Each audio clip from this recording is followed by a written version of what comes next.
வணக்கம் நண்பர்களே.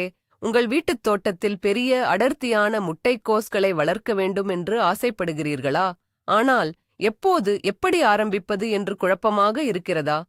பலர் செய்யும் ஒரு பொதுவான தவறு சரியான நேரத்தில் விதைகளை விதைக்காததுதான். இந்த மார்ச் மாதம் உங்கள் முட்டைக்கோஸ் கனவை நனவாக்க ஒரு பொன்னான வாய்ப்பு. இந்த வீடியோவில் மார்ச் மாதத்தில் முட்டைக்கோஸ் நாற்றுகளை தொடங்குவதற்கான ரகசியங்களையும் 100% வெற்றிக்கு உத்தரவாதம் அளிக்கும் படிப்படியான செயல்முறையையும் நாங்கள் உங்களுக்கு காட்டப் போகிறோம். இந்த வீடியோவின் முடிவில் உங்கள் அண்டை வீட்டாரை பொறாமைப்பட வைக்கும் அளவுக்கு ஆரோக்கியமான நாற்றுகளை நீங்கள் உருவாக்குவீர்கள். நீங்கள் செய்யும் இந்த ஒரு விஷயம் உங்கள் அறுவடையை இரட்டிப்பாக்கக்கூடும் என்பது உங்களுக்குத் தெரியுமா? தொடர்ந்து பாருங்கள், அந்த ரகசியம் என்னவென்று தெரிந்து கொள்ளுங்கள். சரி, ஏன் குறிப்பாக மார்ச் மாதம்? இதுதான் மிக முக்கியமான கேள்வி. முட்டைக்கோஸ் ஒரு குளிர் காலப் பயிர். அதாவது அது வளர மிகவும் வெப்பமான அல்லது மிகவும் குளிரான சூழல் தேவைப்படாது. மார்ச் மாதத்தில் நாம் நாற்றுகளைத் தொடங்கும் போது அவை வளர்ந்து வெளிப்புறத்தில் நடவு செய்யத் தயாராகும் நேரத்தில் வானிலை மிகவும் மிதமாக இருக்கும். ஏப்ரல் மற்றும் மே மாதங்களில் கிடைக்கும் மிதமான வெப்பமும் நீண்ட பகல் நேர வெளிச்சமும் நாற்றுகள் வலிமையாக வேரூன்றி இலைகளை உருவாக்கத் தொடங்குவதற்கு சரியான சூழலை வழங்குகிறது. நீங்கள் கோடை காலத்தின் உச்சக்கட்ட வெப்பம் வருவதற்கு முன்பே உங்கள் செடிகள் நல்ல வளர்ச்சியை எட்டிவிடும். இதை தாமதப்படுத்தினால், அதாவது ஏப்ரல் அல்லது மே மாதங்களில் விதைத்தால், நாற்றுகள் வளரும்போதே கோடை வெப்பம் அதிகமாகி செடிகள் அழுத்தத்திற்கு உள்ளாகி பூச்சித் தாக்குதல்களுக்கு ஆளாகி இறுதியில் தலைகள் உருவாவது பாதிக்கப்படும். எனவே மார்ச் மாதம் என்பது வெறும் ஒரு மாதம் அல்ல, அது உங்கள் முட்டைக்கோஸ் அறுவடையின் அடித்தளத்தை அமைக்கும் ஒரு முக்கியமான காலகட்டம். உங்கள் பயணத்தின் முதல் படி சரியான வீரனை தேர்ந்தெடுப்பது போல சரியான முட்டைக்கோஸ் வகையை தேர்ந்தெடுப்பது. கடைகளில் பச்சை, சிவப்பு, சவோய் என பல வகைகள் கிடைக்கும். ஒவ்வொன்றுக்கும் ஒரு தனிப்பட்ட சுவையும் வளரும் தன்மையும் உண்டு. நீங்கள் ஒரு தொடக்கக்காரராக இருந்தால் கோல்டன் ஏக்கர் அல்லது பிரைட் லைட்ஸ் போன்ற ஆரம்பகால வகைகளை தேர்ந்தெடுப்பது நல்லது. இவை விரைவாக அறுவடைக்கு வரும் மற்றும் பொதுவாக நோய் எதிர்ப்பு சக்தி அதிகமாக கொண்டிருக்கும். விதைகளை வாங்கும் போது பாக்கெட்டின் பின்புறம் உள்ள தகவல்களை படிக்க மறக்காதீர்கள். அதில் விதைக்க வேண்டிய பருவம், அறுவடை நாட்கள் மற்றும் செடியின் அளவு போன்ற முக்கியமான தகவல்கள் இருக்கும். காலாவதியான விதைகளை வாங்குவதை தவிர்க்கவும், ஏனெனில் அவற்றின் முளைப்புத் திறன் மிகவும் குறைவாக இருக்கும். ஒரு நல்ல தரமான நம்பகமான பிராண்டிலிருந்து விதைகளை வாங்குவது உங்கள் பாதி வெற்றியை அங்கேயே உறுதி செய்கிறது. உங்கள் பிராந்தியத்தின் காலநிலைக்கு ஏற்ற வகைகளை தேர்ந்தெடுப்பது பற்றியும் நீங்கள் ஆராய்ச்சி செய்யலாம். விதைகளை தேர்ந்தெடுத்த பிறகு அவற்றுக்கு ஒரு சரியான வீட்டை கொடுக்க வேண்டும், அதாவது சரியான கொள்கலன்களை தேர்ந்தெடுக்க வேண்டும். நாற்றுத் தட்டுகள், சீட்லிங் ட்ரேஸ், இதற்கு மிகவும் சிறந்தவை. அவை பல சிறிய அறைகளைக் கொண்டிருப்பதால் ஒவ்வொரு விதைக்கும் தனி இடம் கிடைக்கும். இதனால் வேர்கள் ஒன்றுடன் ஒன்று சிக்கிக் கொள்ளாது. பிளாஸ்டிக் கோப்பைகள் அல்லது மோஸ்ரு கோப்பைகளின் அடியில் வடிகால் துளைகளை போட்டு கூட நீங்கள் பயன்படுத்தலாம். எந்த கொள்கலனை பயன்படுத்தினாலும் மிக முக்கியமான விஷயம், அதில் முறையான வடிகால் வசதி இருக்க வேண்டும். கீழே துளைகள் இல்லை என்றால் அதிகப்படியான நீர் தேங்கி வேர்கள் அழுகி உங்கள் நாற்றுகள் இறந்துவிடும். இது டம்பிங் ஆஃப் என்ற பூஞ்சை நோய்க்கு வழிவகுக்கும். எனவே உங்கள் நாற்றுகளின் ஆரோக்கியமான வளர்ச்சிக்கு நல்ல காற்றோட்டமும் சரியான நீர் வடிகாலும் கொண்ட கொள்கலன்களை தேர்ந்தெடுப்பது மிகவும் அவசியம். இது ஒரு சிறிய விஷயமாக தோன்றலாம், ஆனால் இது உங்கள் நாற்றுகளின் உயிர் வாழ்விற்கு அடிப்படையானது. இப்போது நாற்றுகளின் உயிர் நாடியான மண் கலவையை பற்றி பேசுவோம். உங்கள் தோட்டத்திலிருந்து நேரடியாக மண்ணை அள்ளி பயன்படுத்துவது ஒரு பெரிய தவறு, ஏனெனில் அதில் களை, விதைகள், பூச்சிகள் மற்றும் நோய் உண்டாக்கும் கிருமிகள் இருக்கலாம். நாற்றுகளுக்கு இலகுவான, காற்றோட்டமான மற்றும் சத்தான ஒரு கலவை தேவை. ஒரு சிறந்த நாற்று மண் கலவையை நீங்களே உருவாக்கலாம். இதற்கு 3 முக்கிய பொருட்கள் தேவை.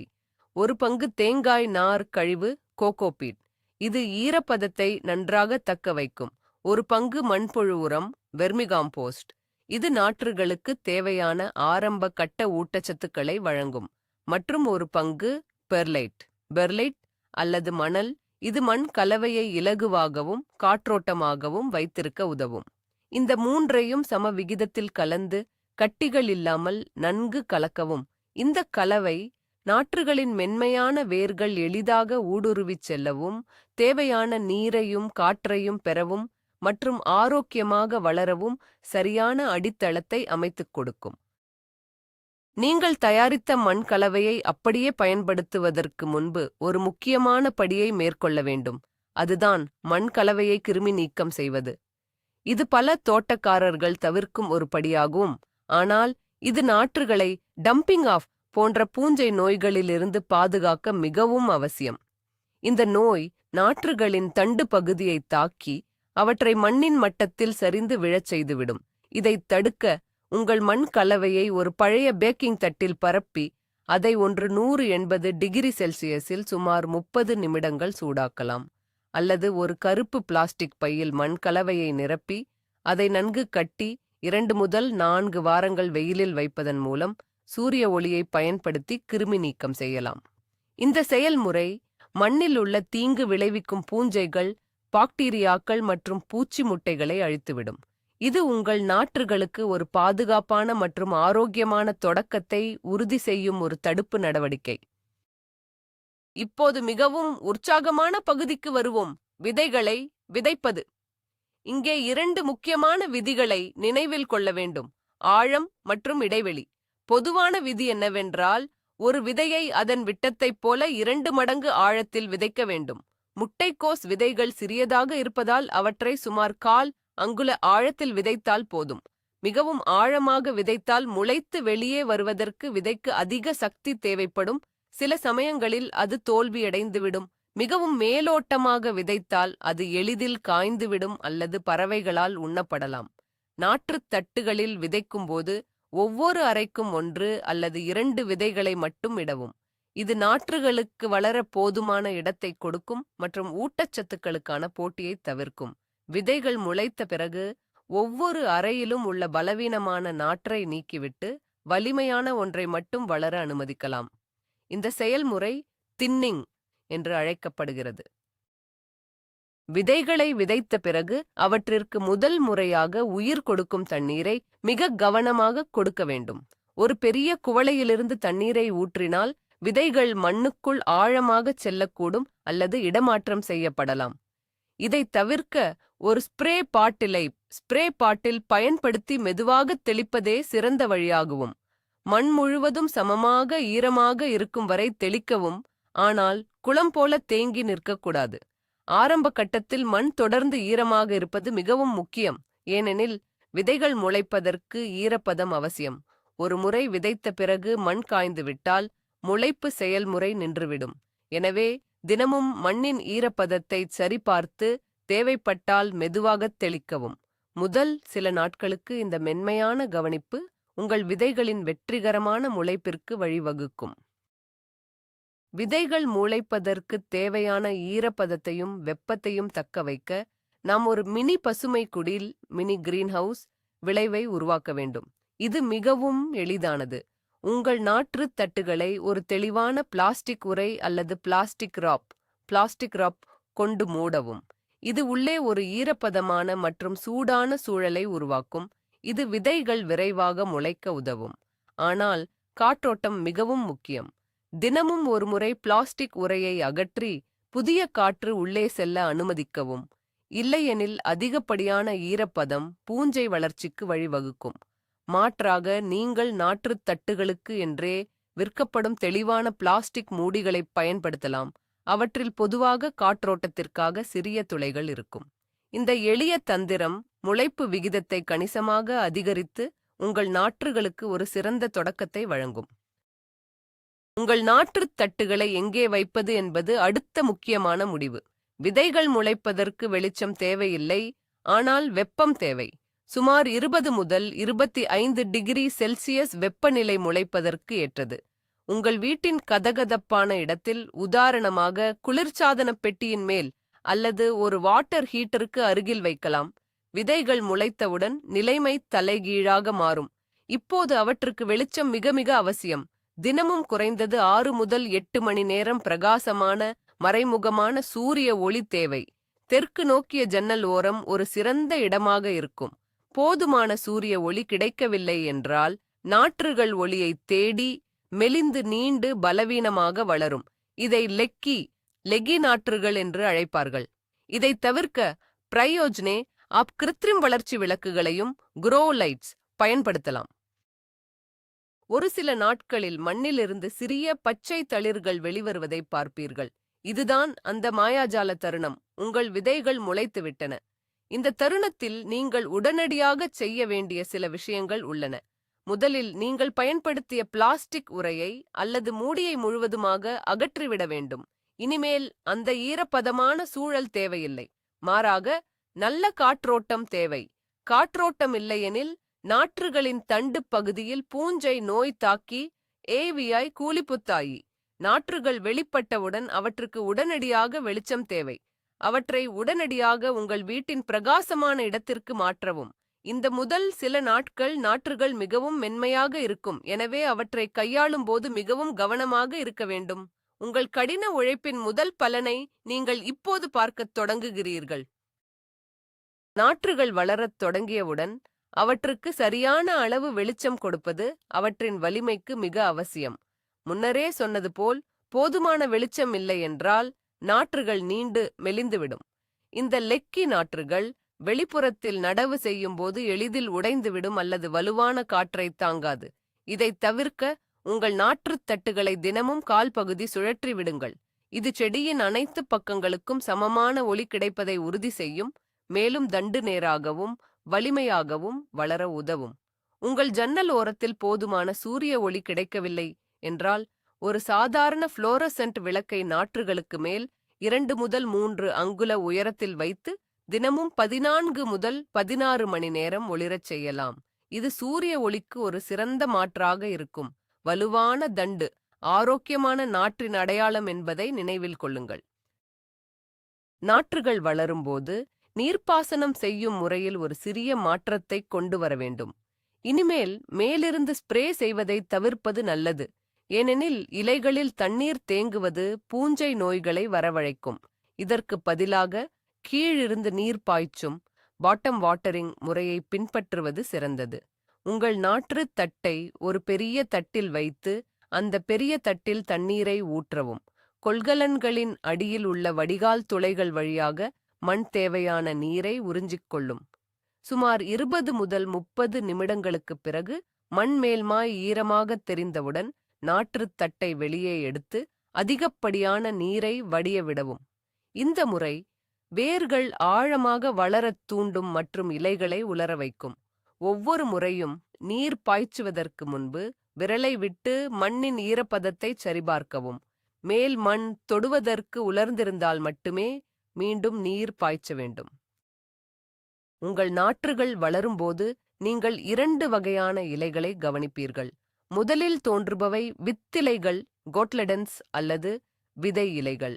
இவை விதைக்குள் சேமிக்கப்பட்ட ஆற்றலை பயன்படுத்தி வெளிவருபவை. அவை பொதுவாக வட்டமான அல்லது நீள்வட்ட வடிவில் இருக்கும். இந்த முதல் ஜோடி இலைகளுக்குப் பிறகு உண்மையான முட்டைக்கோஸ் இலைகளின் வடிவத்தில் புதிய இலைகள் வளரத் தொடங்கும்.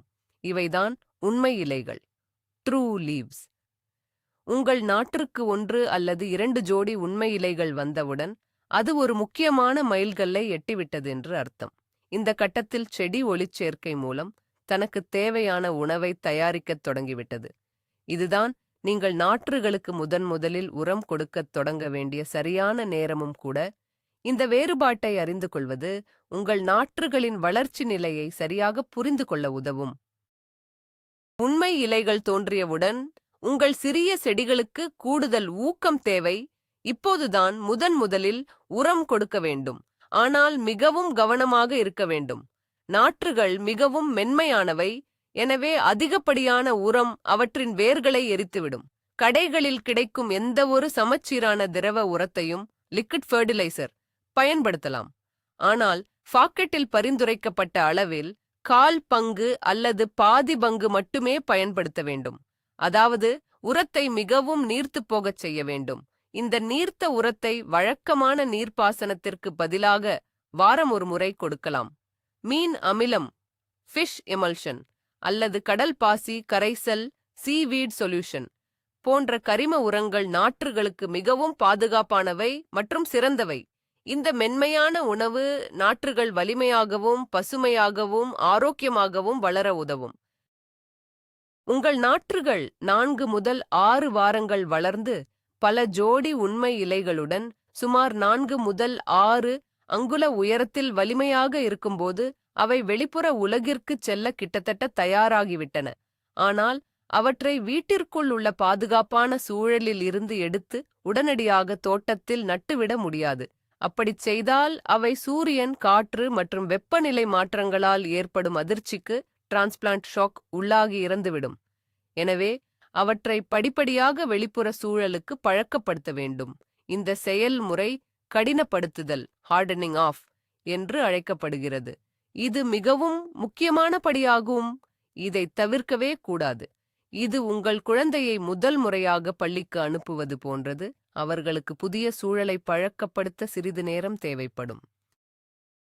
கடினப்படுத்தும் செயல்முறையை 1 வாரம் முதல் 10 நாட்கள் வரை மெதுவாகச் செய்ய வேண்டும். முதல் நாள் உங்கள் நாற்றுகளை ஒரு நிழலான, காற்றிலிருந்து பாதுகாக்கப்பட்ட இடத்தில் வெளியில் 1 மணி நேரம் மட்டும் வைக்கவும். அடுத்த நாள் 2 மணி நேரம் வைக்கவும். ஒவ்வொரு நாளும் அவை வெளியில் இருக்கும் நேரத்தையும் அவை பெறும் சூரிய ஒளியின் அளவையும் படிப்படியாக அதிகரிக்கவும். சில நாட்களுக்குப் பிறகு அவற்றை சிறிது நேரம் நேரடி காலை வெயிலில் வைக்கத் தொடங்கலாம். 1 வாரத்தின் முடிவில் உங்கள் நாற்றுகள் முழு நாளும் இரவும் வெளியில் இருக்க பழகியிருக்க வேண்டும். இந்த காலகட்டத்தில் மண் விரைவாக காயும் என்பதால் நீர்ப்பாசனத்தில் கூடுதல் கவனம் தேவை. இந்த செயல்முறை செடிகளின் செல் சுவர்களை வலுப்படுத்தி வெளிப்புறக் கடுமையான நிலைமைகளை தாங்கிக் கொள்ளும் சக்தியை அவற்றுக்கு அளிக்கிறது. நாற்று வளர்ப்பில் நீங்கள் சந்திக்கக்கூடிய ஒரு பொதுவான மற்றும் ஆபத்தான பிரச்சனை டம்பிங் ஆஃப் எனப்படும் தண்டு அழுகல் நோய். இது ஒரு பூஞ்சையால் ஏற்படுகிறது மற்றும் இளம் நாற்றுகளை மிக விரைவாக கொல்லும்.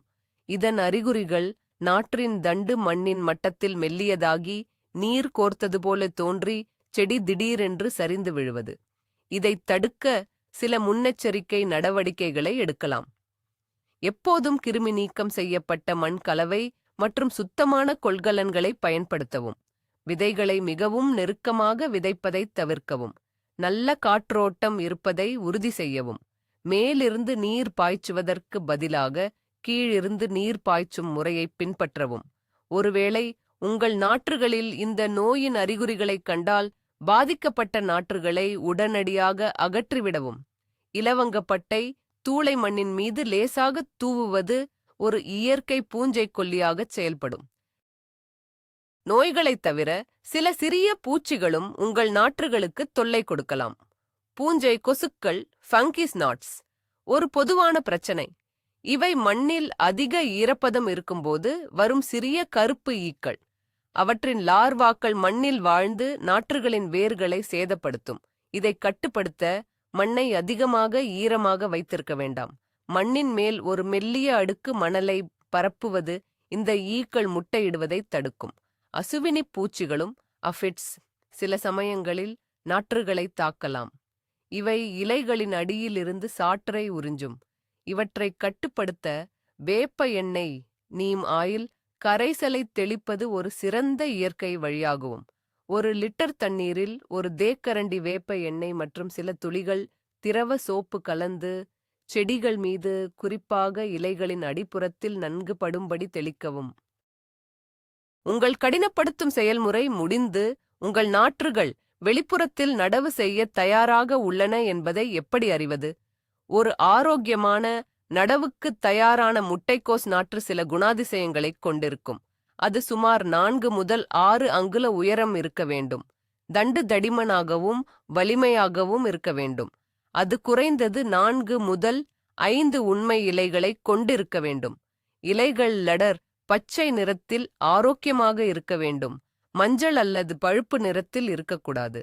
கொள்கலனை மெதுவாக தலைகீழாக திருப்பினால் வேர்கள் மண்ணை ஒன்றாக பிடித்துக்கொண்டு ஒரு நல்ல வேர் பந்தை ரூட் பால் உருவாக்கியிருக்க வேண்டும். வேர்கள் வெள்ளை நிறத்தில் ஆரோக்கியமாக இருக்க வேண்டும். இந்த அறிகுறிகள் அனைத்தும் இருந்தால் உங்கள் நாற்றுகள் வெற்றிகரமாக அடுத்த கட்டத்திற்கு அதாவது உங்கள் தோட்டத்திற்கு செல்லத் தயாராக உள்ளன என்று அர்த்தம். இறுதியாக, நடவு செய்யும் நேரம். வானம் மேகமூட்டமாக இருக்கும் ஒரு நாளை தேர்ந்தெடுப்பது சிறந்தது. இது செடிகளுக்கு ஏற்படும் அதிர்ச்சியை குறைக்கும். உங்கள் தோட்டத்தில் ஒவ்வொரு நாற்றுக்கும் இடையே சுமார் 18 முதல் 24 அங்குல இடைவெளி விட்டு நாற்றின் வேர் பந்தின் அளவை விட சற்று பெரிய குழிகளை தோண்டவும். நாற்றை அதன் கொள்கலனில் இருந்து மெதுவாக அகற்றவும். வேர்கள் மிகவும் இறுக்கமாகச் சுற்றி கொண்டிருந்தால் அவற்றை மெதுவாக பிரித்து விடவும். நாற்றை குழிக்குள் வைத்து அது முன்பு கொள்கலனில் இருந்த அதே ஆழத்தில் இருப்பதை உறுதி செய்யவும். குழியை மண்ணால் நிரப்பி மெதுவாக அழுத்தி காற்றுக் குமிழ்களை அகற்றவும். நடவு செய்த உடனேயே செடிகளுக்கு நன்கு நீர் பாய்ச்சவும். இது மண் வேர்களை சுற்றி நன்கு செட்டிலாக உதவும். உங்கள் சிறிய நாற்றுகள் இப்போது அவற்றின் புதிய வீட்டில் தங்கள் பெரிய பயணத்தை தொடங்கத் தயாராக உள்ளன. ஒரு கடைசி உதவிக்குறிப்பு. நடவு செய்த பிறகு நாற்றுகளைச் சுற்றி தழைக்குளம் மல்ச் இடுவது மிகவும் நன்மை பயக்கும். உலர்ந்த இலைகள், வைக்கோல் அல்லது மரச் சில்லுகளைப் பயன்படுத்தி சுமார் 2 முதல் 3 அங்குல தடிமனுக்கு ஒரு அடுக்கை உருவாக்கவும். தழைக்குளம் பல நன்மைகளை வழங்குகிறது. இது மண்ணின் ஈரப்பதத்தை தக்க வைத்துக் கொள்ள உதவுகிறது. எனவே நீங்கள் அடிக்கடி நீர் பாய்ச்ச வேண்டியதில்லை. இது களைகளின் வளர்ச்சியை கட்டுப்படுத்துகிறது. மேலும் கோடை வெப்பம் அதிகரிக்கும் போது அது மண்ணை குளிர்ச்சியாக வைத்திருக்க உதவுகிறது. காலப்போக்கில் இந்த கரிமப் பொருட்கள் மட்கி மண்ணுக்கு கூடுதல் ஊட்டச்சத்துக்களை வழங்கும்.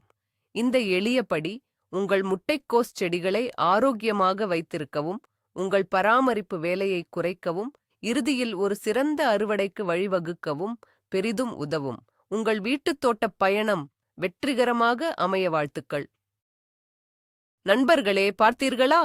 மார்ச் மாதத்தில் முட்டைக்கோஸ் நாற்றுகளைத் தொடங்குவது என்பது ஒரு ராக்கெட் அறிவியல் அல்ல. சரியான திட்டமிடல் மற்றும் கொஞ்சம் கவனிப்பு இருந்தால் யாராலும் இதை வெற்றிகரமாக செய்ய முடியும். இன்று நாம் விதைகள் தேர்ந்தெடுப்பதிலிருந்து மண் கலவை தயாரிப்பது, விதைகள் விதைப்பது மற்றும் நாற்றுகளை பராமரித்து கடினப்படுத்தி தோட்டத்தில் நடுவது வரை ஒவ்வொரு படியையும் விரிவாக பார்த்தோம்.